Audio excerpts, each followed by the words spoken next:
குடிமக்கள் பல்வேறு நிலைகளில் அவர்கள் இஸ்லாம் என்றோ முஸ்லீம் என்றோ கிறிஸ்தவர் என்றெல்லாம் பார்ப்பதில்லை. அவர்களுக்கு இந்தியர்கள் மீது தாக்குதல் நடத்த வேண்டும் என்ற ஒற்றை நோக்கிலே தொடர்ந்து எல்லை நிலைகள் மீது எல்லை ஊற வசிக்கின்ற அப்பாவி இந்திய குடிமக்கள் மீது தொடர்ந்து பாகிஸ்தான் தாக்குதல் நடத்திக்கிட்டு இருக்க சீனா போன்ற நாடுகளுக்கு இருக்கத்தான் செய்யும். அதனால் இந்தியாவினுடைய வல்லரசு கடை தகர்ப்பதற்காக பாகிஸ்தானை ஒரு துருப்புச்சீட்டாக பயன்படுத்துகிறது. இதில் பலிகடாக போவது பாகிஸ்தான் நாடு தான்.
தமிழ் நியூஸ் நேயர்களுக்கு வணக்கம். இன்றைய சிறப்பு நேர்காணல் நிகழ்ச்சியில் நம்மோடு இணைந்திருக்கும் சிறப்பு விருந்தினர் சென்னை உயர்நீதிமன்றத்தினுடைய முன்னாள் கூடுதல் அரசு வழக்கறிஞர் மரியாதைக்குரிய திரு செந்தில் சார் தான் இருக்காங்க. சார் வணக்கம். வணக்கம் சார். 140 கோடி இந்திய பிரஜைகள் அந்த ஒரு தாக்கத்தோடு இருந்தாங்க. இந்த பயங்கரவாத தாக்குதலுக்கு எப்படியாவது ஒரு பதிலடி கொடுக்க வேண்டும், இந்த பயங்கரவாத செயலுக்கு ஒரு முற்றுப்புள்ளி வைக்க வேண்டும் என்ற ஒரு நோக்கோடு ஒவ்வொரு இந்தியர்களுடைய மனதிலும் ஒரு நீங்காத ஒரு வடுவாக இருந்துச்சு. இன்று அதிகாலையிலே ஒரு மிகப்பெரிய ஒரு சர்ஜிக்கல் ஸ்ட்ரைக் ஒன்றை இந்தியா நடத்தியிருக்கிறது. பாகிஸ்தானுடைய பயங்கரவாத முகாம்களை குறிவைத்து 9 இடங்களை தாக்குதலுக்கு உட்படுத்தியிருக்கிறது. இந்த தாக்குதல் சிந்தூர் ஆபரேஷன் என்ற ஒரு பெயரும் சூட்டப்பட்டிருக்கிறது. இந்த சிந்தூர் ஆபரேஷன், இந்த சர்ஜிக்கல் ஸ்ட்ரைக் என்ன ஒரு தாக்கத்தை ஏற்படுத்தும் நீங்கள் நினைக்கிறீங்க சார்? கடந்த சில நாட்களுக்கு முன்பு இயற்கை ரசிப்பதற்காக காஷ்மீர் பகுதிக்கு சுற்றுலா சென்ற அந்த பெஹல்காம் என்ற பகுதிக்கு சுற்றுலா சென்ற சுற்றுலா பயணிகளை ஈவு இரக்கமின்றி கொடூரமாக தன்னுடைய குடும்பத்தார்கள் முன்னிலையிலே சுட்டு கொண்டார்கள் பயங்கரவாதிகள். கிட்டத்தட்ட 26 பேர் அவர்களுடைய தாக்குதலுக்கு பலியானார்கள். ஒட்டுமொத்த இந்தியாவும் அன்று கண்ணீர் வடித்தது. அனைவரும் சோகத்தில் மூழ்கியிருந்தோம்.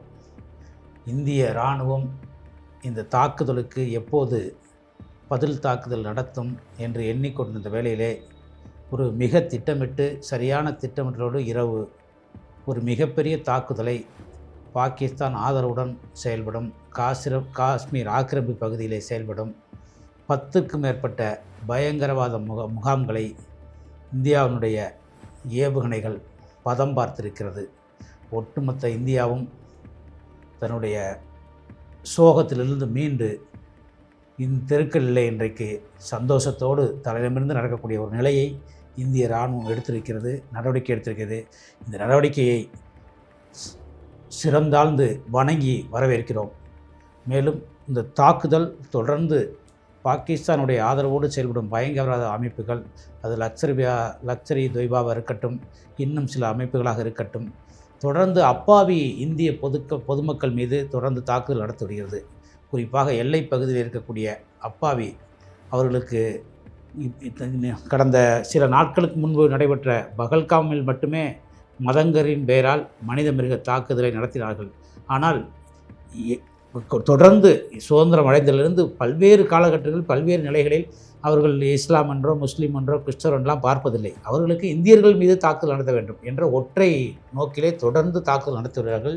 இந்தியாவுடைய பொருளாதாரத்தை சீரழிக்க வேண்டும், இந்தியாவுடைய இராணுவ கட்டமைப்பை சீரழிக்க வேண்டும், இந்தியாவுடைய வளர்ச்சியை சீரழிக்க வேண்டும். இப்படி ஒரு திட்டத்தோடு அவங்க செயல்படுறாங்க. அவங்களுடைய திட்டம் இந்தியா மீது மட்டும் கிடையாது, உலகளாவிய பயங்கரவாதம். அமெரிக்கா மீது தாக்குதல் நடத்துகிறார்கள், ஆப்கான் மீது தாக்குதல் நடத்துகிறார்கள். இப்படி உலகளாவிய பயங்கரவாதத்தை பாகிஸ்தானிலே, குறிப்பாக நம்ம ஆக்கிரமிப்பு காஷ்மீர் பகுதியிலே அவங்க முகாம் அமைத்து கொண்டு மிகப்பெரிய ஒரு தீவிரவாத செயலிலே பயங்கரவாத செயலிலே தொடர்ந்து ஈடுபட்டுக்கிறார்கள். எனவே இந்த பயங்கரவாத முகாம்களுக்கு பாகிஸ்தானுடைய அரசு முழுமையான ஆதரவு தெரிவித்து அவர்களை பாதுகாத்து வருகிறது. அதனுடைய வெளிப்பாடு தான் ஒசாமா பின் லாடன் போன்றவர்கள் பாகிஸ்தானிலே அந்த ஆக்கிரமிப்பு பகுதியிலே சுட்டு கொல்லப்பட்டார்கள். இப்படி தொடர்ந்து இந்தியாவுக்கு அச்சுறுத்தக்கூடிய இந்த முகாம்களை அழித்துழைக்க வேண்டும். ஒட்டுமொத்த பாகிஸ்தானை அவர் நம்மிலிருந்து பிரிந்தவர் தான். ஆனால் அவர்கள் ஒரு தவறான நபர்களுக்கு, தவறான ஒரு அமைப்புகளுக்கு, தவறான பயங்கரவாதத்திற்கு ஆதரவளிக்கும் போது அங்கே எப்படி பாகிஸ்தானில் ஒரு 1971 மிகப்பெரிய ஒரு புரட்சி ஏற்பட்டது, வங்காளதேசம் தனிநாடு கோரிக்கை ஏற்பட்டது. அப்பொழுது என்ன நடந்தது? அதே சூழல் தான் இன்றைக்கு பாகிஸ்தானிலே நடைபெற்று கொள்கிறது. எப்படி அங்கே வறுமை தாண்டவமடைகிறது, மக்கள் பசியோடும் பட்டினியோடும் தண்ணிக்கும் கஞ்சிக்கும் அலைகிறார்கள். இதையெல்லாம் மறைப்பதற்காக அந்த அரசு அங்கே உள்ளூரிலே பலூச்சிஸ்தான் மாநில மக்கள் ஒரு மிகப்பெரிய போராட்டத்தை முன்னெடுத்திருக்கிறார்கள். தனிநாடு கோரிக்கை, தங்களை விடுவிக்க வேண்டும், நாங்கள் தனிநாடு வேண்டும் என்று ஒரு மிகப்பெரிய கோரிக்கை. இதையெல்லாம் மறைப்பதற்காக பயங்கரவாதிகளை ஏவிவிட்டு இந்தியா மீது தாக்குதல் நடத்தி, இந்திய மக்கள் மீது, அப்பாவிகள் மீது, சுற்றுலா பயணிகள் தாக்குதல் நடத்தி குளிர்காக நினைத்தால் இந்தியா சும்மா விடுமா? இந்தியாங்கிறது நாம் அடுத்த கட்டத்திற்கு வல்லரசாகக்கூடிய ஒரு சூழலை நோக்கி போய்கொண்டிருக்கிறோம். நம்ம மலையாக இருக்கான், அவன் மடுவாக இருக்கான். நம்மளோடு போட்டி போட்டால் நீ வெற்றி பெற்ற முடியுமா? நாம் 2 பேரும் தான் ஒரே நேரத்தில் சுதந்திரம் அடைஞ்சோம். நம்மளுடைய வளர்ச்சி என்ன, உன்னுடைய வளர்ச்சி என்ன? நாம் அமைதியை நோக்கி, சாந்தத்தை நோக்கி, இறை நம்பிக்கையை நோக்கி அனைத்து மக்களும் அனைவருக்கும் ஒரு நல்ல வளர்ச்சி கொடுக்கணும்னு சொல்லிட்டு நம்ம நாடு போயிட்டுருக்கோம். அவர்கள் தொடர்ந்து பயங்கரவாதத்துக்கும் தீவிரவாதத்திற்கும் முக்கியத்துவம் கொடுத்தால் எப்படி அந்த நாடு முன்னேற முடியும்? தொடர்ந்து அவர்கள் இப்படி ஒரு தவறான நிலைப்பாடை கொள்கை முடிவை எடுத்துகிட்டு இந்தியா மீது பொறாமைப்பட்டால் என்ன நடக்கும்? அதனால் இது ஒரு மிகப்பெரிய தவறு. பாகிஸ்தான் இதோடு திருத்தி கொள்ள வேண்டும். இல்லை என்றால் ஒட்டுமொத்த பாகிஸ்தானும், அங்கே பாகிஸ்தான் இன்னொரு தனிநாடு உருவாதை யாராலும் தடுக்க முடியாது. அங்கே உள்ள மக்கள் இதை விரும்பவில்லை. இதுதான் உண்மை, இதுதான் யதார்த்த களம். ஆனால் இப்போ இந்த தாக்குதலுக்கு, சர்ஜிக்கல் ஸ்ட்ரைக், இந்த ஆப்ரேஷன் சிந்தூருக்கு பிறகு பாகிஸ்தானுடைய பிரதமரும் இந்தியா என்ற பெயர் குறிப்பிடாவிட்டாலும் அவர் ஒரு கண்டனத்தை அவர் பதிவு செய்திருந்தார். இப்போ பாகிஸ்தானும் ஒரு வஞ்சகத்தோடு நம்மை தாக்கி விட்டார்களே, நம்முடைய பயங்கரவாத முகாம்களை அவர்கள் தாக்கி விட்டார்களே என்ற ஒரு இயக்கம் இருக்கும் அல்லவா? இப்போ அவர்களும் இதற்கு பதிலடி கொடுப்பதற்கான வாய்ப்புகள் இருக்கா? இது ஒரு மிக போர் மூடக்கூடிய ஒரு வாய்ப்பு இருக்குன்னு தான் நீங்கள் நினைக்கிறீங்களா? எப்படி பார்க்குறீங்க? இல்லை, இது போர் மேகங்கள் சூழ்ந்து தான் காணப்படுது. இதிலே முதலில் இப்போ கூட மரியாதைக்குரிய காஷ்மீரினுடைய முதலமைச்சர் பரூக் அப்துல்லா மிக தெளிவாக தன்னுடைய அறிக்கை, காஷ்மீர் உள்ளூர் மக்கள் நாங்கள் போரை விரும்பவில்லை, இருந்த போதிலும் பாகிஸ்தான் அதனுடைய ஆயுதங்களை கீழே போட வேண்டும். இதுக்கு யார் காரணம்? பாகிஸ்தான் தான். அதாவது நாம் 26 பேரை பலி கொடுத்துட்டு நொந்து நூலாகி மிகவும் கவலையோடு இந்தியாவே இப்படி ஒரு பயங்கரவாத குழுக்கள், தீவிரவாத குழுக்கள் அப்பாவி சுற்றுலா பயணிகளை தன்னுடைய குடும்பத்தின் முன்னிலையே சுட்டு கொண்டு விட்டார்களே என்று கவலையோடு நம்ம இந்திய மக்கள் அவங்களுக்கு அஞ்சலி செலுத்திவிட்டு ஒரு வெறுப்போட என்ன நடக்க போகுது காத்து கொண்டிருக்கிறோம்.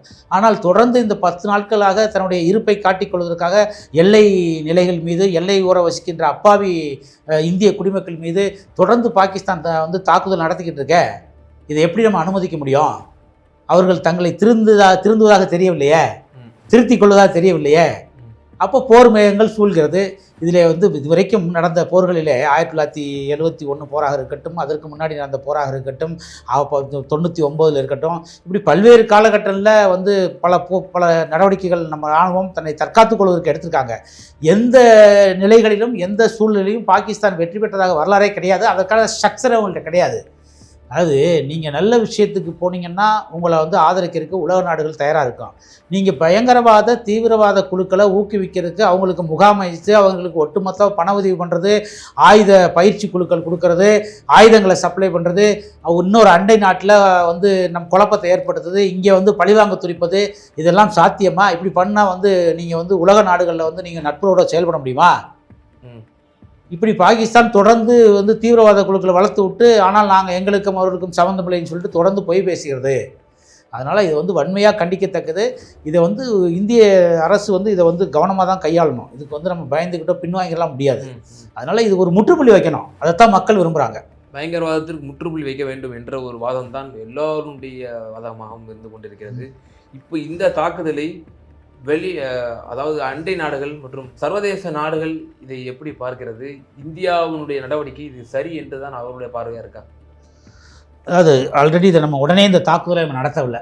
இந்த 26 பேரை வந்து பயங்கரவாத குழுக்கள் கடந்த மாதம் 22ஆம் தேதி கிட்டத்தட்ட இப்போ நம்ம 15 நாட்கள் மேல் ஆயிடுச்சு. மிக யோசித்து சிந்திச்சு இராணுவ முப்படைகளையும் கூட்டி முப்படைகளையும் மரியாதைக்குரிய பிரதம அமைச்சர், இப்போ இந்திய பாதுகாப்புத்துறை அமைச்சர், ஜனாதிபதி அவர்கள்லாம் வந்து கலந்து ஆலோசித்து முப்படை தளபதிகள்கிட்ட ஆலோசித்து இதை எப்படி அடித்தா நாம் வந்து பாகிஸ்தானில் உள்ள பொதுமக்கள் வந்து பாதிக்கப்படக்கூடாது, அங்கே உள்ள அப்பாவி மக்கள் வந்து பாதிக்கப்படக்கூடாது, அங்கே உள்ள வழிபாட்டு தலங்கள் பாதிக்கப்படாது, இங்கே வந்து பயங்கரவாத குழுக்கள் தீவிரவாத குழுக்கள் எந்தெந்த மாகாணங்களில் எந்தெந்த ஏரியாவில் இருக்குது மிக துல்லியமாக ஐடென்டிஃபை பண்ணி மிக திட்டமிட்டு சரியாக தன்னுடைய இராணுவ பலத்தை இரவு 1:05க்கு ஸ்டார்ட் பண்ணி 25 மினிட்ஸில் 25 நிமிஷத்தில் நம்மளுடைய இராணுவம் முப்படைகளையும் பயன்படுத்தி அந்த தீவிரவாத குழுக்களை 10க்கும் மேற்பட்ட முகாம்களை தரைமட்டமாக அளித்திருக்கிறார்கள்.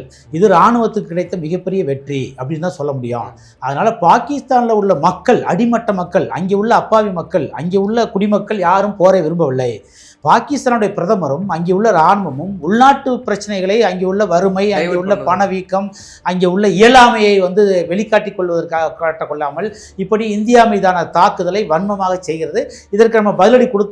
இந்த தாக்குதல் சம்பந்தமா சர்வதேச நாடுகள் இந்தியா மேல ஒரு மாரல் சப்போர்ட் வந்து கொடுக்குறாங்களாங்கிற ஒரு நம்ம ஆல்ரெடி பார்த்தீங்கன்னா அமெரிக்காவோட நல்ல, இந்த நாட்டினுடைய வல்லரசு கூடிய அமெரிக்காவோட நல்ல நட்புள்ளதாக இருக்கும், ரஷ்யாவோட நல்ல நட்புள்ளதாக இருக்கும், பிரிட்டனோட நம்ம நல்ல, பிரிட்டிஷ் கவர்மெண்ட் எல்லா குறிப்பாக வந்து இஸ்லாமிக் கண்ட்ரியுடைய அரபு கண்ட்ரிகள், சவுதி அரேபியா இருக்கட்டும், துபாயாக இருக்கட்டும், குவைத்தா இருக்கட்டும், ஈரானாக இருக்கட்டும், ஈராக்காக இருக்கட்டும், அனைத்து கண்ட்ரிகளோட நம்ம ஒரு நல்ல நட்போடு இருக்கோம். அதனால் இதை வந்து ஆல்ரெடி நம்ம நாட்டு தூதர்கள் அந்த நாட்டு தூதர்களோட கலந்து பேசி ஒரு பயங்கரவாத குழு, தீவிரவாத குழு தொடர்ந்து வந்து எங்களுடைய பகுதியை ஆக்கிரமித்து கொண்டு எங்கள் மீது தொடர்ந்து வன்மமாக தாக்குதல் செய்கிறார்கள். அதற்கு பாகிஸ்தானுடைய அரசு முழுமையாக வந்து அவங்களுக்கு வந்து ஆதரிக்கிறது. அதனால் இந்த பயங்கரவாத குழுக்களை தீவிரவாத குழுக்கை முற்றிலும் அழித்தால் ஒழிய, தீவிரவாதத்தை வேரழித்தா ஒழிய இந்திய மக்களுக்கு பாதுகாப்பற்ற ஒரு சூழல் தொடர்ந்து நிலவும். அதனால் இந்த அவங்க தன்னுடைய நிலையை வந்து எங்களுடைய தற்காப்புக்காக, எங்களுடைய தற்காப்பு நிலையை, எங்களுடைய நாட்டை பாதுகாப்பதற்காக நாங்கள் இந்த நடவடிக்கை எடுத்துதான் ஆக வேண்டும் என்று அனைத்து உலக வல்லரசுகளுக்காக இருந்தாலும் சரி, அனைத்து சார்பு நிலை நம்மளுக்கு ஆதரவு உள்ள நாடுகளெல்லாம் இந்த நம்மளுடைய நிலைமையை விலக்கி விட்டு தான் இந்த நடவடிக்கை எடுத்திருக்கிறார்கள். அதனால் காலையில் கூட நான் தொலைக்காட்சி பெட்டியை பார்த்தேன். மரியாதைக்குரிய இந்த ரஷ்யாவுடைய அதிபர் வந்து விளாடிமிர் அவர்கள் இந்தியாவுடைய நடவடிக்கைக்கு ஆதரவு தெரிவிச்சிருக்கிறார். பிரிட்டன் ஆதரவு தெரிவிக்கிறது, மரியாதைக்குரிய நம்மளுடைய இஸ்ரேல் ஆதரவு தெரிவித்திருக்கிறது. இப்படி பல நாடுகள் நம்மளுடைய இந்த போர் நடவடிக்கைக்கு, நம்மளுடைய தற்காப்பு நடவடிக்கைக்கு ஆதரவு தெரிவித்திருக்கிறார்கள். மரியாதைக்குரிய அமெரிக்காவுடைய அதிபர் ட்ரம்ப் அவர்களும் போரை விரும்பவில்லை. அதே நேரத்தில் இந்தியாவுடைய நடவடிக்கை நாங்கள் ஆதரவு சொல்லியிருக்கிறார். அதனால இது வந்து பாகிஸ்தானுக்கு சீனாவை விட்டா வேற நாதி இல்லாத அளவுக்கு ஒரு அந்நியப்பட்டு போச்சு இந்த விவகாரத்தில். உண்மை அதுதான். சீனா வந்து நாமளும் அவங்களும் மக்கள் தொகையில் ஒரு மிகப்பெரிய லெவலில் ஈக்குவலாக தான் இருக்கோம். இன்னும் ஒரு சரியான கணக்கீடு இல்லை. 2 பேருக்குமே ஒரு ஈக்குவல் நிலைமை இருக்குது. அவங்க வந்து ஒரு மிகப்பெரிய லெவலில் அவங்க வந்து டெக்னாலஜி லெவலில் வளர்ந்துட்டாங்க. இந்தியாவும் இன்றைக்கி ஈக்குவலாக வளர்ந்துக்கிட்டு இருக்கோம். அடுத்த கட்ட இலக்கான வல்லரசை நோக்கி போய்கிட்டு இருக்கோம். ஆசியாவில் இன்னொரு நாடு வல்லரசாங்கிற ஜெலசி பொறாமை சீனா போன்ற நாடுகளுக்கு இருக்கத்தான் செய்யும். அதனால் இந்தியாவினுடைய வல்லரசு கடை தகர்ப்பதற்காக பாகிஸ்தானை ஒரு துருப்புச்சீட்டாக பயன்படுத்துகிறது. இதில் பலிகடாக போவது பாகிஸ்தான் நாடு தான். இப்போ இறுதியான ஒரே ஒரு கேள்வி சார். இப்போ அமெரிக்கா ஒசாமா பின் லேடன் அவர்களை வந்து கொல்வதற்கு பல 1000 கோடிகளை செலவு செய்து, இன்னும் சொல்ல போனால் தீவிரவாதத்தை வேற இருக்க வேண்டும் என்று சொல்லி பாகிஸ்தான் உள்ளே நுழைந்து இந்த ரேடார் மூலியமாக அவரை வந்து ஐடென்டிஃபை பண்ணி அவர்களை அங்கே உள்ள அவங்களோட படை வந்து அந்த ஒசாமா பின் லேடனை வந்து உயிரை கைப்பற்றியதை நம்ம பார்க்குறோம். இது வந்து கடந்த கால வரலாறு ஒபாமா அவரோட ஆட்சி காலத்தில் நடந்தது. அதே போல் இந்த தீவிரவாத செயலுக்கு வந்து லஷ்கர் இ தொய்பா தான் வந்து நம்ம சொல்லியிருந்தோம், டிஆர்எஃப் என்ற உள்ளமைப்பு தான் வந்து நடத்துச்சின்னு சொல்லி. ஸோ அதனுடைய தலைவராக இருக்கக்கூடிய மசூத் அசார் அவர்கள் வந்து அவர்களும் படுகொலை செய்யப்பட்டிருக்கலாம் என்ற ஒரு தகவலும் தற்போது வந்த வண்ணமாக இருக்கிறது. அவருடைய குடும்பத்தாரை சேர்ந்த 9 பேரும் வந்து இதில் இந்த சர்ஜிக்கல் ஸ்ட்ரைக் மூலியமாக அவர்கள் வந்து கொல்லப்பட்டிருக்கிறார்கள் அப்படின்ற ஒரு செய்திகளும் இப்போ வந்த வண்ணமாக இருக்குது. எப்படி பார்க்குறீங்க? இது ஒரு அந்நிய நாட்டினுடைய உள்ளே சென்று அந்த பயங்கரவாத தாக்குதலினுடைய நடத்திய அந்த குழு தலைவரையும் அவருடைய சார்ந்த குடும்பத்தாரையும் வந்து படுகொலை செய்திருப்பதாக வந்து இப்போது தகவல் வந்த வண்ணமாக இருக்குது. இந்த தகவலை நீங்கள் எப்படி பார்க்குறீங்க? அமெரிக்கா எடுத்தது போல் இந்தியா இந்த சர்ஜிக்கல் ஸ்ட்ரைக் மூலியமாக ஒரு தக்க அந்த பயங்கரவாதத்துக்கு ஒரு பதிலடி கொடுத்துருக்காங்க. சார், இதில் பார்த்தீங்கன்னா மசூத் அசார் வந்து ஒரு மிகப்பெரிய தீவிரவாத குழுக்களுடைய தலைவராக இருக்கிறார். ஐநாவே வந்து தேடப்படும் குற்றம். அவர் வந்து டிக்ளர்டு, அதாவது ப்ரொக்ளைம்டு அஃபண்டர். அவர் அப்படி தான் உலக நாடுகளே தேடப்படுகிற ஒரு குற்றவாளி. அதனால் வந்து இன்றைக்கு உள்ள ஒரு ஜனநாயகத்தினுடைய வந்து பாகிஸ்தான் அடைக்கலம் கொடுத்து வச்சிருக்கு. கண்டிப்பாக அடைக்கலம் கொடுத்து வச்சுருக்காங்க. அந்த முகாமில் அவருடைய குடும்பங்கள் தங்கியிருந்ததாகவும் இந்த தாக்குதலில் இந்த ஏவுகணை தாக்குதலில் அவர்கள்லாம் கொல்லப்பட்டதாகவும் தகவல் வருது. அதனால் மசூத் அசார் போன்றவர்கள் தீவிரவாதத்தை கையில் எடுத்துவிட்டு அவர்கள் மீது பரிதாபப்படுதோ பச்சாபீதம் பார்ப்பதோ ஜனநாயகத்தின் மீது நம்பிக்கை உள்ள அத்தனை பேருக்கு வந்து சரியாக இருக்காது. அதனால் சண்டைனா சட்டை கிளிய தான் செய்யும். அவங்க வந்து வன்முறை பாதையில் ஆயுத பாதையில் போகும்போது நாமளும் அதற்கு வந்து தீர்வு ஆயுதத்தின் மூலமாக தான் பதில் சொல்ல முடியும். அதாவது நம்மளுடைய இராணுவம் வந்து பயங்கரவாதத்தின் வழியாகவே அவங்க மொழியிலே பதில் சொல்லியிருக்காங்க, அப்படி தான் சொல்ல முடியும். அதனால் எனக்கு தெரிஞ்சு மசூத் அசார் அவர்கள்லாம் வந்து மிக தெளிவானவர்கள். உலக பயங்கரவாதத்தினுடைய தலைவராக இருக்கிறார். டெஃபினட்டாக இந்த சர்ஜிக்கல் தாக்குதலில் அவர் சிக்கியிருக்க மாட்டாருன்னு தோணுது. அவருடைய குடும்பங்கள் சிக்கியிருக்க வாய்ப்பு இருக்குது. அதை வந்து டிக்ளேர் பண்ணிட்டாங்க. அதனால் அவரெல்லாம் எங்கேயாவது பதுங்குழிகளோ இல்லை வேறு வெளிநாடுகளிலோ இருக்கிறதுக்கு வாய்ப்பு இருக்கும். அதனால் அவர் வந்து இந்த தாக்குதலில் கண்டிப்பாக மாட்ட மாட்டார். அவர் உலகளாவிய பயங்கரவாதத்தினுடைய தலைவர்.